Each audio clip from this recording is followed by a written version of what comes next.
Welcome to Ion Franchising. I'm your host, Lance Graulich. Jason Santee is the guest today. StormGuard Roofing and Construction. What a great brand this is. Up next. I think that's the biggest difference for us. So we're not just waiting for folks that have total disasters all the time and their leaks coming through, but really help be preventative and save them down the road. Because again, if you don't file the claim, you're paying full boat, and roofs are not inexpensive, as you know. So you're not even looking for experienced contractors or people that have roofing experience. A lot of your franchisees, like I mentioned with Andrew and Stephanie, they didn't have any experience. Profitability for our franchisees is very important for us, so we focus with our franchisees on that bottom line a lot. This episode's sponsored by SEO Samba. Empower your franchise with predictable results and AI-driven marketing. Welcome to the show, Jason. Hey, thanks, Lance. Thanks for having me on. I am excited to have you on. I had the big boss on a long time ago. I have a great story about a successful franchisee of StormGuard. I had a guy, Andrew, come to me years ago, 3+ years ago, maybe 4. And he said he was in the restaurant business and he was looking at restaurant franchises. He had great corporate experience. I said, "Are you married?" He said, "Yes." And I said, "What does your wife do?" "She's an accountant. She's a CPA." "Oh, Stephanie. All right. So what does Stephanie think about you looking at restaurants?" The largest investment in the franchise space and really the worst and hardest to manage. "Yeah, well, I'm not sure if she knows what I'm looking at yet." "Okay, well, why don't you bring her on the call and let's talk about some options." And sure enough, what do you think I presented? StormGuard. And this is years ago. Now they're a happy, super successful power franchise couple with StormGuard. And so Jason, tell us, what is so special about StormGuard in the, let's say, restoration business? You're getting inside the house when there's storms and disasters and someone's water heater explodes. Tell us about what's so different about StormGuard. So StormGuard, first of all, we focus on the exterior, right, which is pretty critical, and it's different everywhere in every region. So roofing is a huge part of that, of course, but windows, siding, gutters, things of that nature as well. And really what makes us special is kind of how we focus. When it comes to storm damage, most call them storm chasers, right? Those companies that chase the storms that come in when a storm hits, they come in and they get like 30%, the low-hanging fruit. The easy jobs, the ones where it was complete loss, total disaster, right? And those are the easy jobs. But that's the low-hanging fruit. That's the easy stuff. There are 70% of people get hit by these storms who don't realize that they have damage. And what happens is, your roof is meant to last 20, 30 years.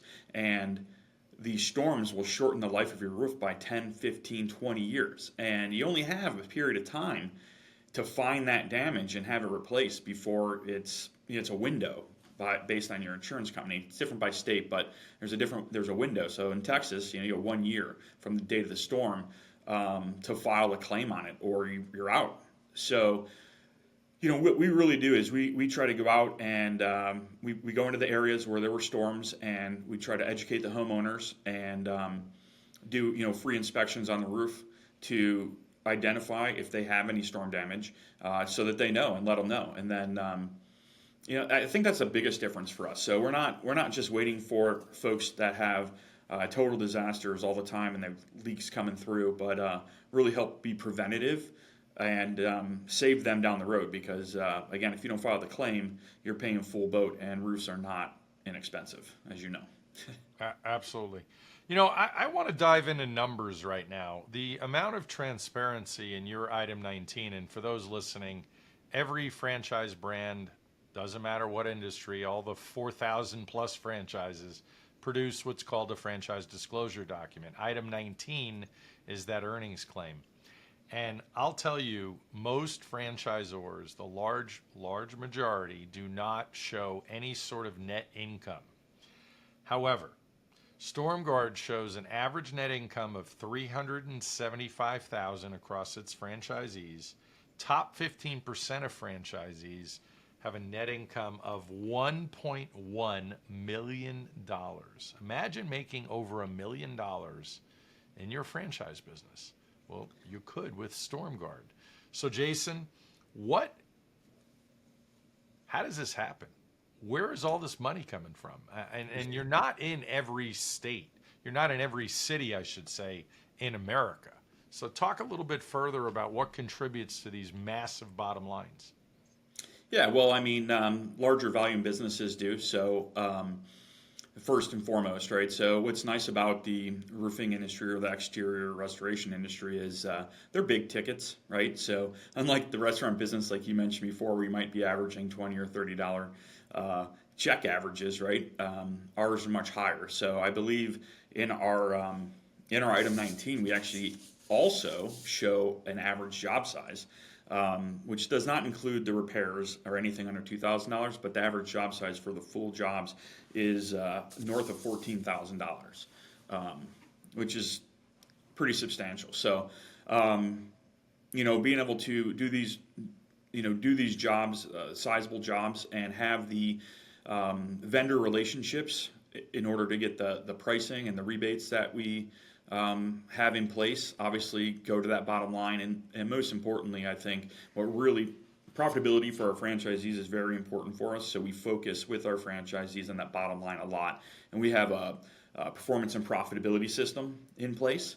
And part of that system is doing a financial trend with our franchisees every month.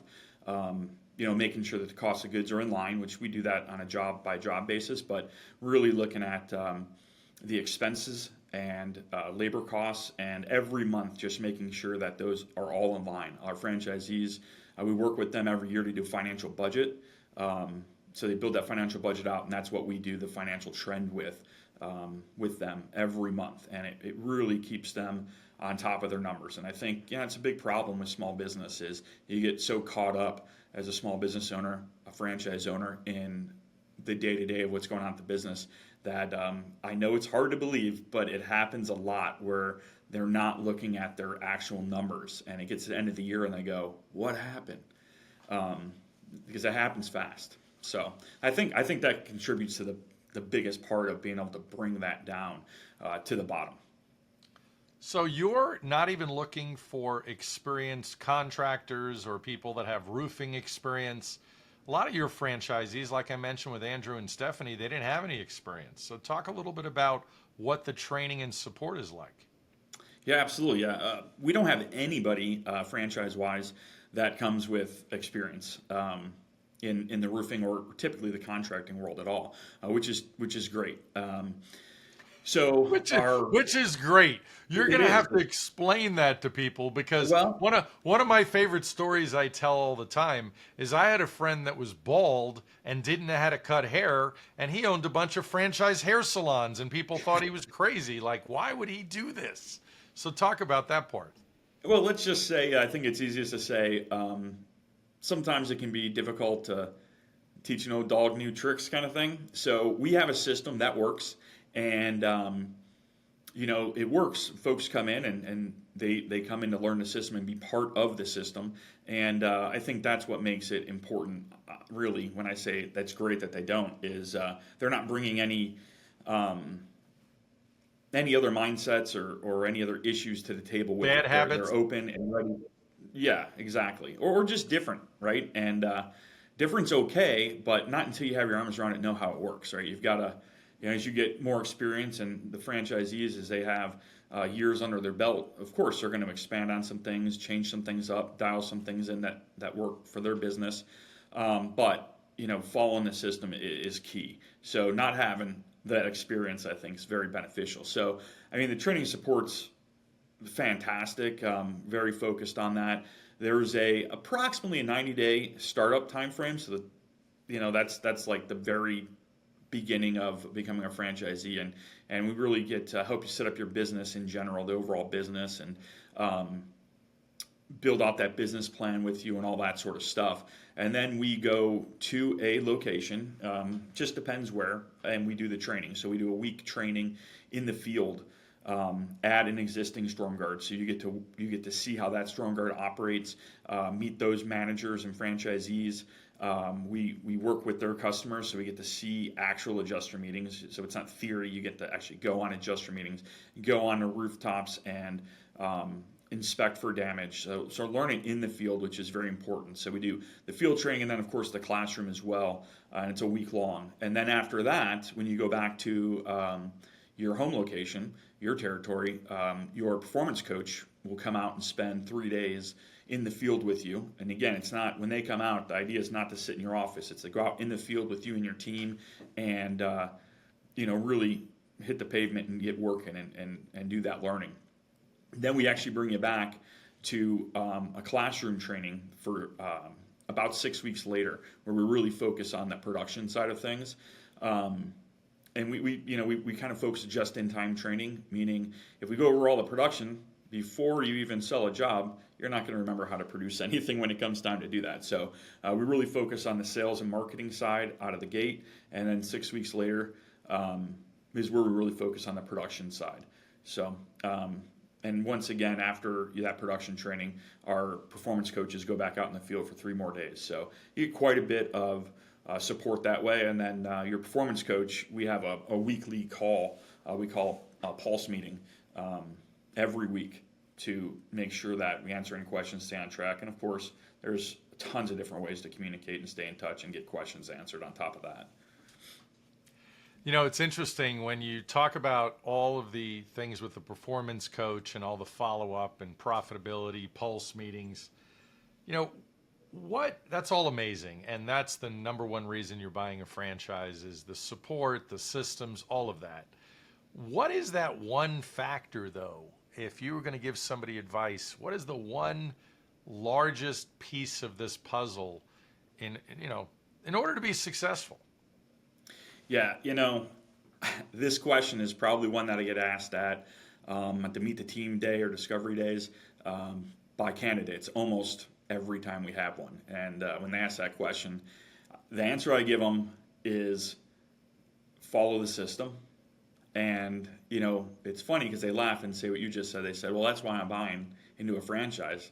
But the reality is this, when the rubber hits the pavement, meaning, once you sign on a dotted line and you pay your franchise fee, it becomes very real. And it can get scary. There's a lot of money out there, right? And you're starting up a new business, and there's got to be faith there, and following the system is critical. A lot of times, believe it or not, people will come in and, the system is, these are the dollars you need to spend on marketing. We have all that stuff lined up because we have a system. We know how it works.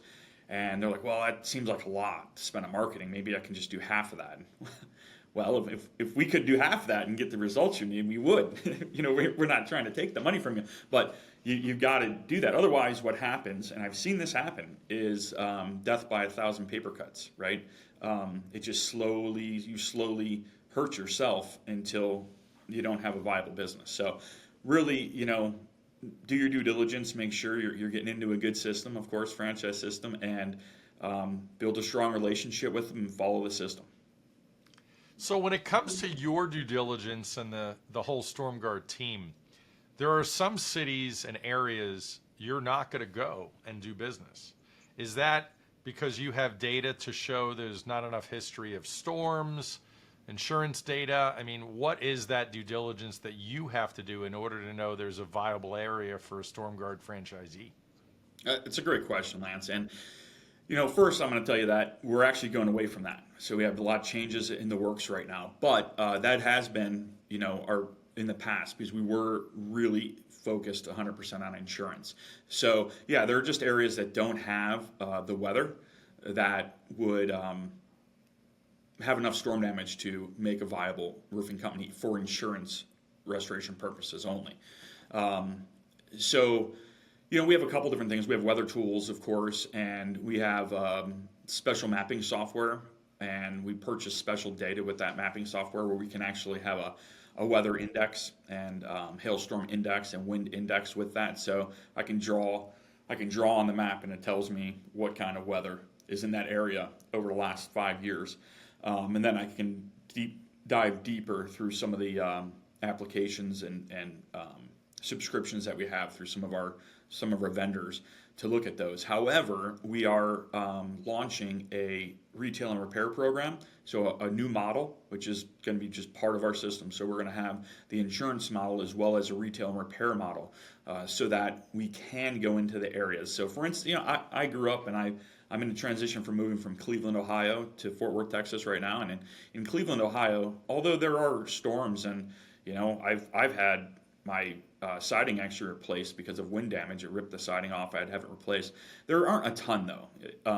So you got to have that retail business. Typically in Cleveland, Ohio, if you're getting your roof replaced, it's because it's 25 years old and it's time to get it replaced. And we want to be able to do that, right? We want to make sure that we have that side of the business as well. So that program, we just brought on a new CRM this year to put us in play for that program. So much needed upgrade there for our entire system. And we are vetting out and finalizing actually the rollout of that program, and it'll go live to the whole system in January. Sounds fantastic. Yeah. So what are there any cities off the top of your head right now that you want a franchise owner? Oh man, we have a lot of cities that we want franchise owners in right now. Give us a couple. Tease us with a couple. Absolutely. We have no franchisees and this can be in either state, in Kansas City. So it doesn't matter if you're in Missouri or Kansas. Kansas City, that area needs a StormGuard franchise. Another one in Indianapolis, or actually there's several places in Indiana, but Indianapolis area, Fort Wayne area, or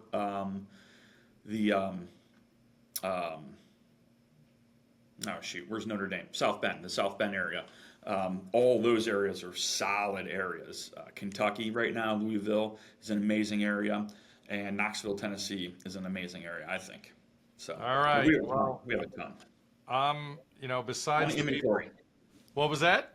Ton of inventory. Yeah, besides the people listening, I have a whole list of people looking at franchises. So this is exciting when people hear these numbers and they hear it's a needed business.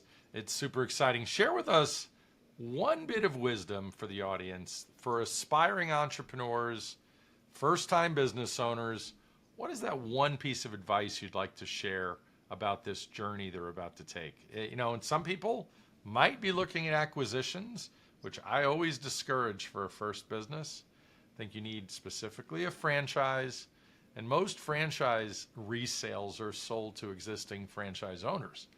Right. So what's that advice for first-time franchise owners? Yeah, I mean, first of all, owning your own business, and I've owned franchises before this. So owning your own business is amazing, and the reason franchising is so amazing, I think, is again because of the family you're joining. But the advice I have is, if you buy a franchise, get involved in the system, get involved, build the relationships, not just with the corporate or home office, but with the other franchisees. You're going to learn more through those relationships and conversations than anything else. It's just unbelievably powerful, and you don't get that unless you're in a franchise system. That brotherhood, if you will, that camaraderie, those people who literally, deal with exactly what you're dealing with every day. It sounds like Andrew is pretty involved. Andrew's very involved. So actually, he sits on our StormGuard National Advisory Council. We actually had that meeting yesterday. He was just here in town. The restaurant guy. The restaurant guy. He's not only is he involved. So as you mentioned, they bought a few years ago. Him and his wife Stephanie were rookie franchisee of the year. First off, so big time cahoots for that. I mean, they really killed it. Came out their second year and actually bought out their neighboring franchise. He was looking to sell. He was one of our original franchisees. So they bought that out and took over the whole city. They're in the Charlotte area, and then they're in their fourth year. And this year, going into this year in January, they actually purchased another existing franchisee, not connected this time, a little farther away, that had a general manager in place, but still in the same state. And so they've grown in 4 years. They've acquired quite a bit, and they've grown rather large. They're doing great. They couldn't be happier. I know that. Neither could we. So you did a good job. I have quite a few clients that have been rookies of the year. That's 4 that I know of at this point. That's awesome. That's awesome. Well, I think you're awesome, Jason, and StormGuard is a great brand, and thank you for being here and sharing the story. Yeah, thanks, Lance. Really appreciate it. My pleasure. If you're ready to talk about franchise opportunities, hit the link below to schedule a call. My services are free, and don't forget to like, comment, and subscribe. Thanks for listening.